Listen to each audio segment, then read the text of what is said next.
and strengthen the mutual understanding and close ties between local investors and corporations have been. And on behalf of the city administration and also teams are participating and competing within and among the international relation and cooperation over 40 cities.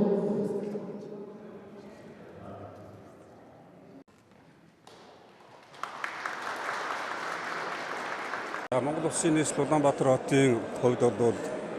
хөрш орнууд төдийгүй дэлхийн бусад орнуудын хотуудтай хамтын ажиллагаагаа өргөжүүлэх, хөгжүүлэх, за харилцан одоо ойлголцтыг улам бий болгох замаар Монгол Улсын гадаад харилцааг хөгжүүлэх бодлогын хүрээнд Улаанбаатар хотын гадаад харилцааг өргөн зарваанд хөгжүүлэх ийм одоо ажлыг зохион байгуулж байгаа. За энэ ажлын хүрээнд Монгол Улсын нийслэл Улаанбаатар хотод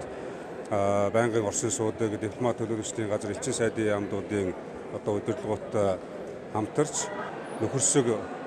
сагсан бөмбөгийн тэмцээнийг зохион байгуулж байгаа. Монгол Улсын гадаад хэргийн яам, элчин сайдын яамдууд,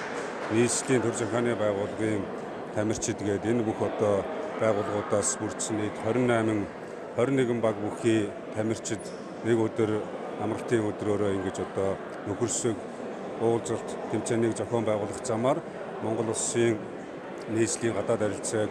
хөгжүүлж, нийслэлд бас одоо хэрэгцээ шаардлагатай байгаа шийдвэрлэх ёстой асуудлууд дээр олон улсын